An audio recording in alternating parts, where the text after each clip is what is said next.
Let's face it, it's Mother's Day.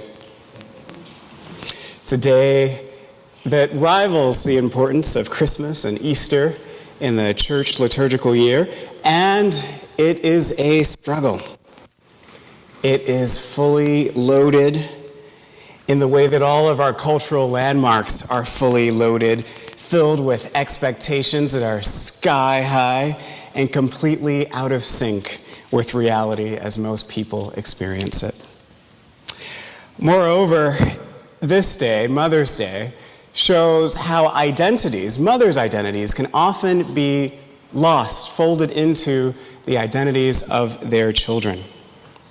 For example, we have the attorney Clarice Washington, who in 90% of her time, in 90% of the places, is only known as Keisha's mom. We have fun-loving Patsy Stern, who is rendered into Isaac's mom. And we have the one vivacious Viviana Alvarez, who is now translated into La Mama de Jose, Jose's mother. In this framework, children become not only the source of worth, but the source of identity, the control centers for the lives of women who become mothers. Motherhood can also get lost in the idea that mothers are the ones who give birth to live and healthy children. Delivering a child is certainly one aspect of motherhood, but it's hardly the be-all and end-all of motherhood. Yes, giving birth might be a sometimes necessary precursor, but it's not proof positive that one has truly taken on the vocation of motherhood. So today, by our focus on motherhood, and it is a focus, we are centering ourselves on the risk takers, on those who have made it their intention and their commitment to enter into the vocation of motherhood. We're not excluding anyone, but rather we're focusing, as we should, from time to time, on the particular needs, the unique struggles, and the special gifts of the diverse segments of our congregation. In fact, today we're focusing on Kathy. Yes, Happy Kathy Day. Kathy is a married mother of three. She responds to Hannah's mom. She responds to the joyful peal of Maria's mom. She also responds to the exasperated sigh of Sam's mom. She works all the time. She's ferrying the kids back and forth to soccer practice and to music lessons.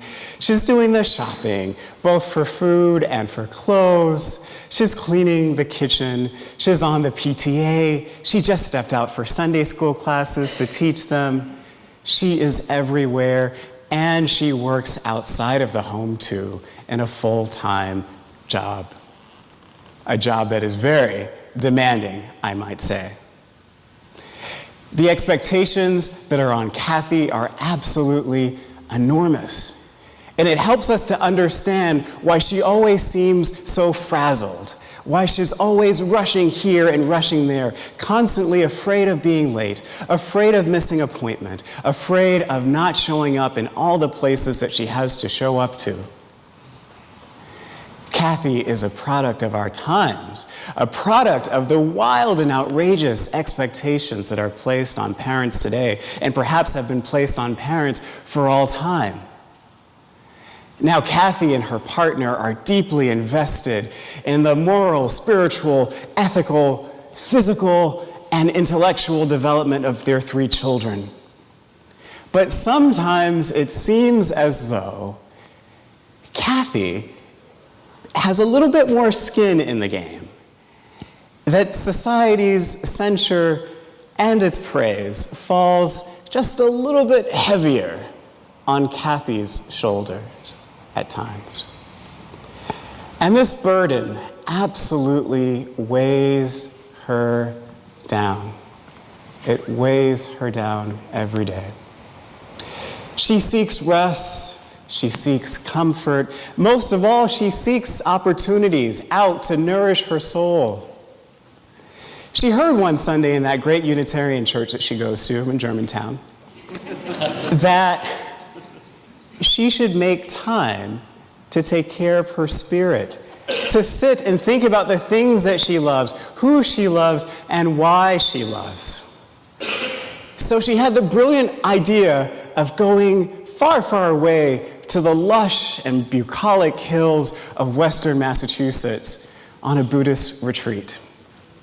And she was convinced that there she would find that sense of rest and peace and contemplation that the good folks at USG said that she ought to have, that she deserved to have. And at this Buddhist meditation center in western Massachusetts, just as she sat down on her zabuton, getting ready to enter into a state of contemplation and meditation, just she could feel it. She was on the verge of something, perhaps even nirvana. This flood of thoughts just washes out the path in front of her. And everything in her mind is a racing question about, did I leave the oven light on? Is the oven, in fact, on now? Will the babysitter let a murderer into the house? Is my babysitter a murderer? Did I get the kids vaccinated? Oh no! I vaccinated the kids. Oh no! And thought after thought like this just races through her mind, putting her far, far away from that contemplation, far, far away from that rest that she so desperately deserves and needs. Sabbath is something that is very elusive to her. But the retreat was not entirely ruined for our friend Kathy. Probably on day 2.5 of the 3-day retreat, she comes to this really important understanding. And the understanding is this, that try as she might, as wild and outrageous as the expectations, as the pressures that are put on her are, that she cannot be perfect. She cannot control her children. She cannot control their environment. She cannot control their future. She is barely in control of herself, and that is a relief. That is a relief to her. She discovers near the end of the retreat that really what it's about, it's not about being perfect, rather. It's about a kind of submission. It's about admitting that not only are we not in control, that we shouldn't be in control. That there are factors and forces in this world that are far beyond us outwork. And that instead of resisting them, we should in fact embrace them. Kathy embraced impermanence, a very ancient concept, impermanence. And from that embrace of impermanence, she was set free from worry, set free from anxiety and self-doubt and sleepless nights, at least in that one moment far, far away in the hills of western Massachusetts. In that moment, she experienced the beginning, not just of mindfulness, not just of meditation, but of Sabbath. So let's talk about Sabbath. Sabbath comes to us from the Jewish tradition. And we find that it occurs after slavery. Sabbath occurs after slavery as a concept in the Jewish tradition. And I'll say more about that. The first time that we see the most detailed explanation of what it means to engage in the practice of Sabbath is in the book of Exodus in the Hebrew Bible. And there we see that Sabbath is a way of being in relationship. We are resting to be in relationship. Now, in the Jewish tradition, the idea is that because the Creator God, in the very first book, rested on the seventh day, that when we rest, we show who our allegiance is to. It's a difficult concept, showing who our allegiance is to. Now, For us in the West, here in North America, while not being a part of the Jewish tradition per se, have so much that we can learn from it. So much that can, in fact, enrich and ennoble our own practice as Unitarian Universalists. You see, by resting, we are showing that important principle for us, that each person has inherent worth and dignity. And that dignity should be honored not through overconsumption and overproduction and overparenting, but through acknowledging that that person, that mothers, need rest. They need Sabbath. Sabbath to reconnect with the things that matter most. Sabbath for us offers us a sense of restraint, but good restraint. So many people on the outside of Jewish traditions see Sabbath as a chance to connect with ancient and arcane rituals and chanting. No fire, no electricity, no computer obviously means no fun.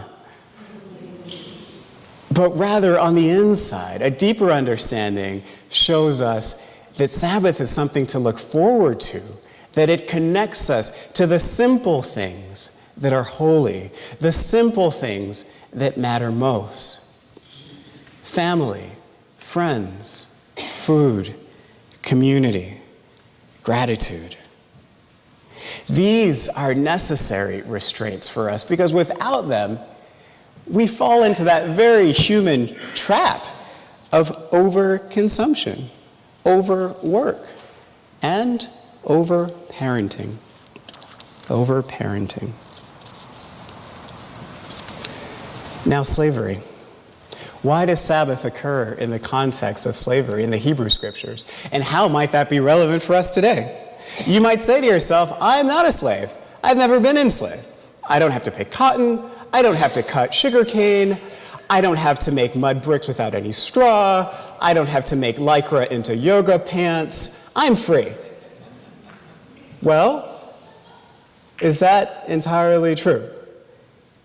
If you are not able to rest, if you are not able to unplug and disconnect, if you are not able to take Sabbath, then you are enslaved.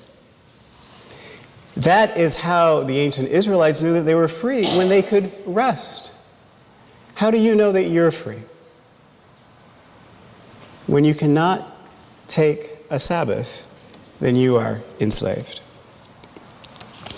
Now, mothers in particular experience this kind of enslavement from forces that are largely external to themselves. They experience it from the perfect parent industrial complex that says that they have to ferry their children to karate and to soccer and to music and to ballet, even if their kid doesn't want to go. And to school, and they must take standardized tests, and they must, I don't know, you tell me, what must they do? What must they do? It's so much. But by engaging in Sabbath, by unplugging again to connect with the simple and the holy things, we're saying to this culture of now, this culture that's really beautifully illustrated by the theologian Walter Brueggemann, we're saying no. Simply saying no is an act of engaging in Sabbath. No, you don't have to do more. No, you don't have to sell more. No, you don't have to control more. No, your children do not have to do ballet and soccer. You do not have to be younger. You do not have to be more beautiful. You do not have to score more. It's about saying no. And saying no because our mothers, people like Kathy and Clarice and Patsy and Viviana, by engaging in Sabbath, you are saying that I am a free person, a free human person. And as we grow in our connection through Sabbath to rest and to sources that are beyond ourselves, the people around us are given permission to do the same.